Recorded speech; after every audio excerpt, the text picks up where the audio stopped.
It's time for the Longines Chronoscope, a television journal of the important issues of the hour, brought to you every Monday, Wednesday, and Friday. A presentation of the Longines Whitnor Watch Company, maker of Longines, the world's most honored watch, and Whitnor, distinguished companion to the world-honored Longines. Good evening, this is Frank Knight. May I introduce our co-editors for this edition of the Longines Chronoscope? Larry Lasser, CBS News correspondent, and Kenneth Crawford, National Affairs Editor of Newsweek magazine. Our very distinguished guest for this evening is Admiral Richard E. Byrd. The North Pole used to be a no-man's land, but these are the days when, by buying a ticket on a commercial airliner, you can fly across the North Pole and drink a cocktail at the same time. You know, only 60 or more years ago, about 35 years ago, our guest tonight found out whether there was any land north of the North American continent. He made that first discovery flight, and I must say that Admiral Byrd, our guest tonight, is not only our greatest living explorer, but he's been an inspiration to countless Americans. Admiral Byrd, you've been to both the North Pole and the South Pole. Is there any unexplored land left on this earth that might appeal to adventurous young Americans? Yes, there is. And not up around the North Pole, because it's getting crowded up there now, because they find out it's really usable, not only to live in, but militarily. But strangely enough, there's left in the world today an area as big as the United States that's never been seen by a human being. And that's beyond the pole on the other side of the South Pole from Middle America. And I think it's quite astonishing that there should be an area as big as that unexplored. This is a tremendous So challenge. there's a lot of adventure left down at the bottom of the world. Well, Admiral, do you hope to see that? I do. Well, Admiral, Yeah. would you say that since you've been to both the extremities of Earth, are these expeditions to such far-off places, are they getting easier because of modern techniques, or is danger still close at hand? Well, it's a little risky, but nothing like it used to be with the old slow planes and the small cruising radius where we had to put down bases. We replaced the dog teams, and of course that was a big improvement. But now the planes go much faster and they are safer, and they have a much bigger cruising radius. You haven't got the danger of a terribly heavy load. Admiral, an expedition to which I believe you're the advisor is now en route. What is that expedition doing? Well, that's the icebreaker Atka, and it's a reconnaissance expedition. It's going down to the South Pole area to make certain observations and to look for some bases. They will be back in April, and they will report back, and upon the information we get from that undertaking, we will base the bigger expedition that's to follow. Is that very definitely planned, or is that... That is being planned right now. So I'm willing to say to you that there will be a number of expeditions that will follow, I think, year after year, at the bottom of the world, because the government has really become interested. Well, Admiral Byrd, I can understand, I think everybody can, the interest in the North Pole because it's so near our greatest challenger, Soviet Russia, but why this interest in the bottom of the world? Nobody living down there, is there? No, it's pretty cold. There's only one permanent resident, that's the emperor penguin. The little ones live further north. I tell you one reason they're interested. It's by far the most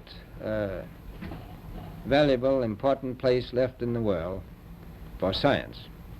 That's why the scientific groups all over the nation are really interested.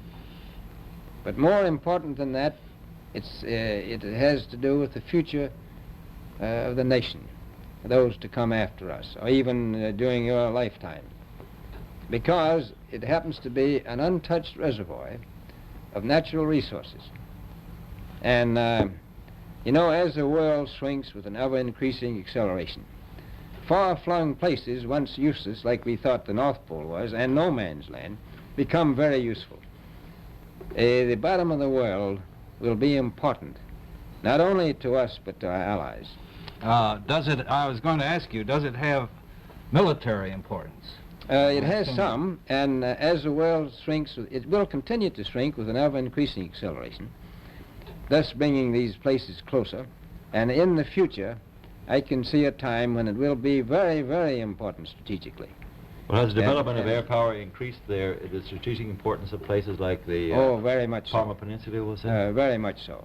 Even now, if anything happened and we lost the Panama Canal, we would have to control the islands just north of Antarctica, which are part of Antarctica, and between there and Cape Horn. I've heard it said that there are 7 continents in the world, and one of them has never been seen by a woman, and that's Antarctica. Is that actually true? Well, if the Palma Peninsula is an island, as far as I know, that's true.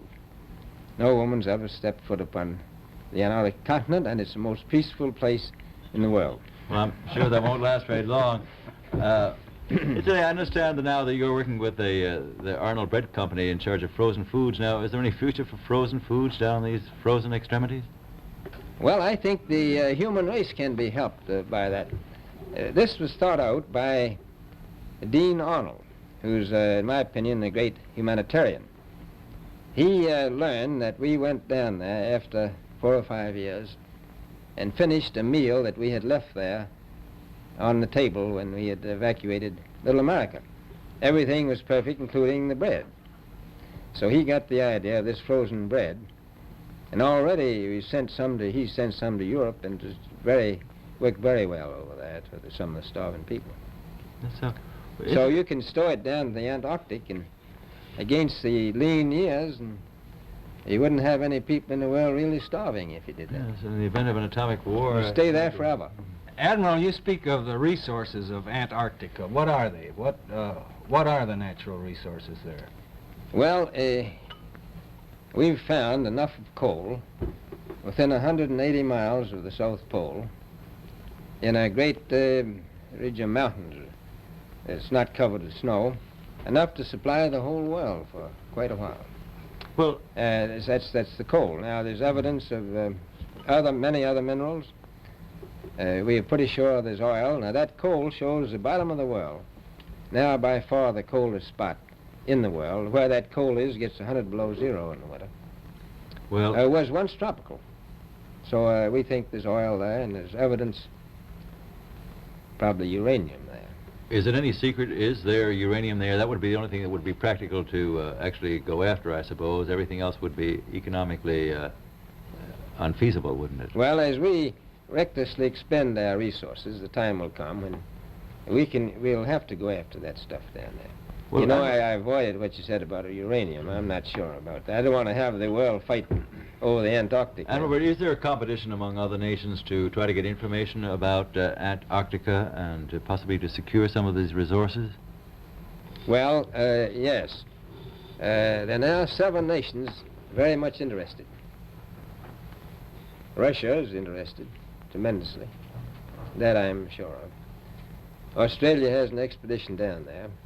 The Argentine, the Chile, New Zealand, Britain, and so on. Now, you can understand those people down there being interested because they live down there, the New Zealanders, the Argentinians, the Chileans, and the Australians.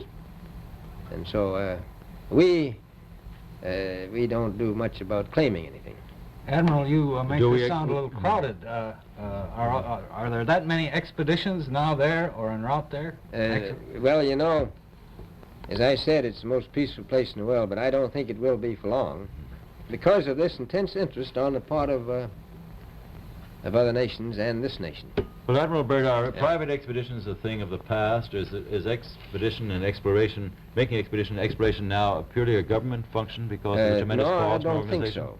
I think down south it may be more or less a thing of the past, but not other expeditions that go there. A lot of them go north now.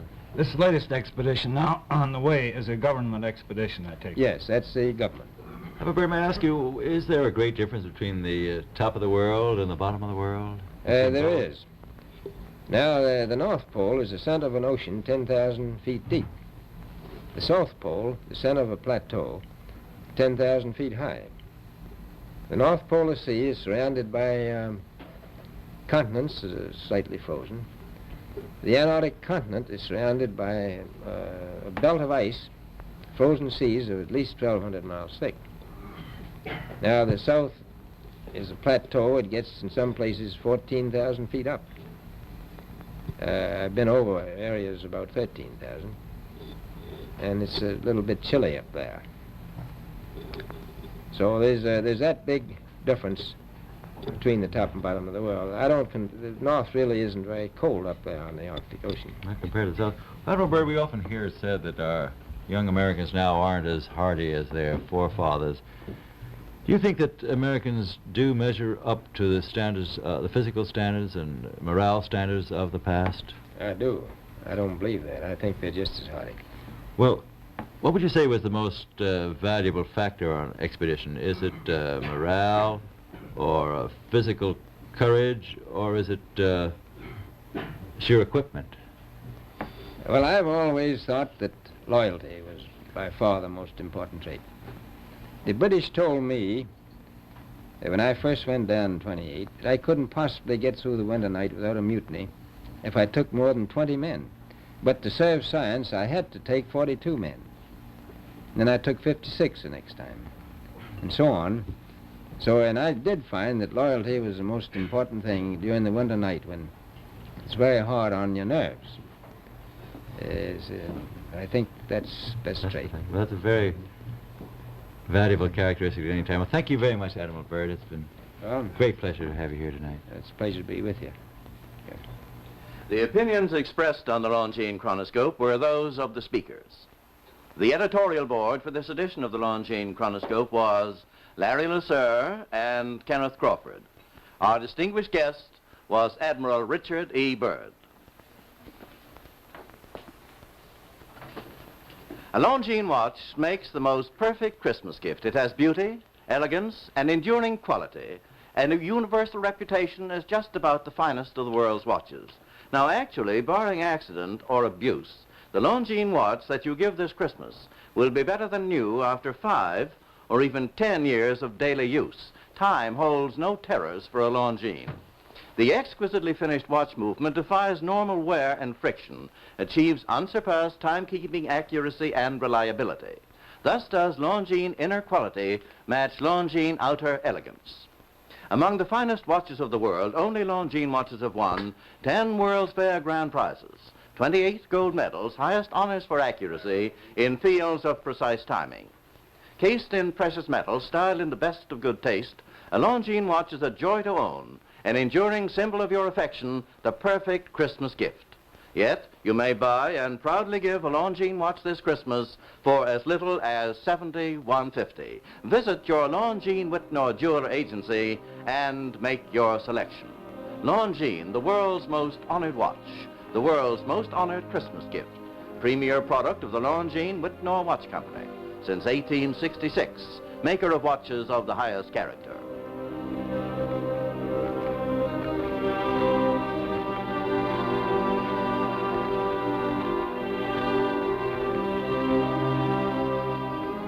We invite you to join us every Monday, Wednesday, and Friday evening at this same time for the Longines Chronoscope, a television journal of the important issues of the hour, broadcast on behalf of Longines, the world's most honored watch, and Whitnor, distinguished companion to the world-honored Longines.